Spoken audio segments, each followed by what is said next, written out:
আজকের স্বরাষ্ট্রমন্ত্রী বড় বড় কথা বলেন, আমরা রাস্তায় রক্ত দিয়েছি বলেই আপনারা দেশে এসেছেন এবং আপনারা স্বরাষ্ট্রমন্ত্রী হয়েছেন। কিন্তু আপনারা ক্ষমতায় এসে আপনারা সব কিছু ভুলে যাওয়ার ভান করতেছেন। তো এই জন্য আমি আপনাদেরকে উদাত্ত আহ্বান জানাতে চাই যে আপনারা তরুণদের পালস বুঝেন। এ তরুণ যেন তেন কোনো তরুণ না, এই তরুণ সেই তরুণ যারা অনেক অনেক অ্যাম্বিশাস। এই তরুণ সেই তরুণ যারা পুরা পৃথিবী দেখতে পারে, যারা কম্পেয়ার করতে পারে।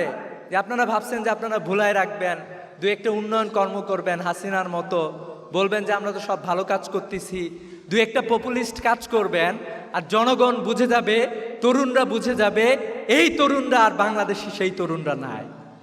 এই তরুণরা সবাই অ্যাম্বিশাস তরুণ, এরা সবাই সব কিছু বুঝে, সব কিছু জানে। আমরা তো বড় কিছু চাই না। আমরা কি আপনার কাছে ভিক্ষা চাইছিলাম? চাকরি ভিক্ষা চাইছি আপনার কাছে?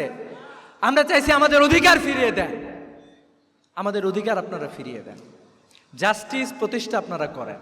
কিন্তু আপনারা এই জায়গাগুলো থেকে আপনারা দূরে সরে এসেছেন।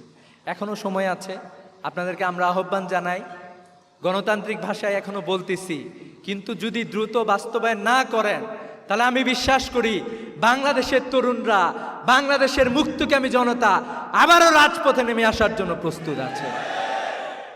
আমরা এমন এক বাংলাদেশে ছিলাম যেই বাংলাদেশে মানুষের কোনো মানবাধিকার ছিল না, যেই বাংলাদেশে মানুষের সম্পদের কোনো নিরাপত্তা ছিল না।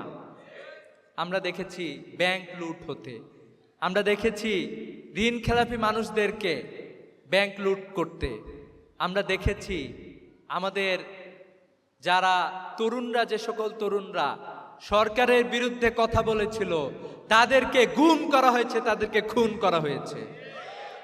ইসলামী ছাত্র শিবিরের অনেক সদস্য ভাইকে গুম করা হয়েছে, অসংখ্য শহীদ করা হয়েছে, শতাধিক শিক্ষার্থীকে জীবন দিতে হয়েছে। জুলাই বিপ্লবের আগেও আমরা ভেবেছিলাম যে আমরা একটি নতুন বাংলাদেশ পাব, যে বাংলাদেশের জন্য আমরা আমাদের কার্যক্রম শুরু করেছিলাম, যে বাংলাদেশের জন্য আমরা ভেবেছিলাম, আমরা রাস্তায় নেমেছিলাম। আমাদের শহীদদের, এক একজন শহীদের লেখাগুলো আপনারা একটু পড়েন, শহীদদের কি চেতনা ছিল। শহীদ আনাসের চিঠিটা একটু পড়েন। শহীদ আনাস তার মাকে লিখতেছে, মা আমি আর ঘরে বসে থাকতে পারলাম না, আমার ভাইরা জীবন দিচ্ছে, একটা প্রতিবন্ধী মানুষও রাস্তায় নেমে আসছে, কাফনের কাপড় পরে মানুষরা রাস্তায় নেমে আসছে, আমি আর ঘরে বসে থাকতে পারলাম না, আমি চলে গেলাম, আমাকে ক্ষমা করে দিও। আমাদের শহীদরা এইভাবে রাস্তায় নেমে আসছিল। শহীদ আবু সাইদ সবার সামনে বুক পেতে দিয়েছিল। আমরা কি কোনো স্বার্থের জন্য আমাদের জীবন দিয়েছিলাম? বরং আমরা চেয়েছিলাম একটা পরিবর্তন। সেই পরিবর্তনটাকে আমরা পেয়েছি। একটি গণতান্ত্রিক ভাবে একটি নির্বাচন হয়েছে, একটি সরকার ক্ষমতায় এসেছে। অতীতের ফ্যাসিবাদী সরকার যেভাবে চাঁদাবাজি করত, এই সরকার কি এতটুকু কম চাঁদাবাজি করে? বরং আমরা দেখতে পাচ্ছি চাঁদাবাজির অভিনব কায়দা তারা নিয়ে এসেছে। কিভাবে চাঁদাবাজি করতেছে? এখন ওই ব্লক ভাগ করে করে রাস্তা সাদা কালি দিয়ে তারা নতুনভাবে চাঁদাবাজি শুরু করেছে। আমরা দেখলাম বাংলাদেশ ব্যাংকে গভর্নর বসাইছে, সেটাও দলীয় বিবেচনায় বসানো হয়েছে। জুলাই সনদের অনেকগুলো দিক ছিল, যে দিকগুলো আলটিমেটলি কোনো দলের না, বরং জাতি হিসাবে আমাদেরকে বিশ্বে মাথা উঁচু করে দাঁড়াতে সহযোগিতা করত। কিন্তু আমরা দেখতেছি এইগুলোকে ভুলণ্ঠিত করা হয়েছে।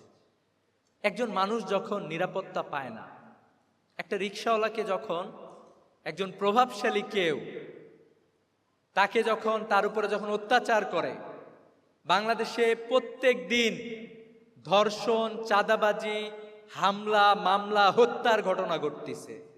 আমরা জানি এই হত্যাকাণ্ডের সাথে অনেক সময় প্রভাবশালীরা জড়িত। এই হত্যাকাণ্ড যারা ঘটায় তারা রাজনৈতিক কোনো না কোনো ছত্রছায়ায় গিয়ে তারা আশ্রয় গ্রহণ করে। তারা ধর্ষণ করে ওই দলীয় প্রধানের কাছে যায়, বলে যে আমি ধর্ষণ করছি, আমার নামে শাস্তি হওয়া যাবে না। আমরা দেখতে পাই যে একটা সরকারের আন্ডারে সব, সেই সরকার চালায়, বিচার বিভাগেও তার, ওই যে একজন রিকশাওয়ালা অথবা একজন নারী জুলুমের শিকার হইলেন, উনি বিচার ব্যবস্থার কাছে যাবেন, বিচারক অসহায়, কারণ একটা দলীয় নির্দেশ তাকে মানতে হয়। আমরা জুলাই সনদের মাধ্যমে কি চাইছিলাম? আমরা চাইছিলাম যে একটা মানবাধিকার কমিশন হোক, যে মানবাধিকার কমিশন সুন্দরভাবে ফাংশনও শুরু করেছিল। কিন্তু আমরা দেখলাম যে এই যে রিকশাওয়ালার নিরাপত্তা পাওয়ার একটা জায়গা, এই যে একজন পুলিশও হত্যার সাথে জড়িত হয়ে যাচ্ছে, আইন শৃঙ্খলা রক্ষাকারী বাহিনীরাই একটা বড় অংশ এই নারায়ণগঞ্জে এই যে 7 খুন সহ অসংখ্য খুনের সাথে অনেকেই জড়িত ছিল বিভিন্ন জায়গায়। কিন্তু এই বিচারটা আমরা কার কাছে পাবো? একটাই জায়গা ছিল, এই মানবাধিকার কমিশনটা যদি থাকতো, ওই জায়গায় যে আমরা অন্তত একটা অভিযোগ দিতে পারতাম, একটা সুষ্ঠু তদন্ত হইতো। কিন্তু এই জালিম সরকার আমাদের সে অধিকারকেও হরণ করেছে। আমাদের অধিকার ছিল আমরা চাকরি বাকরি পাবো ঠিকঠাক মতো।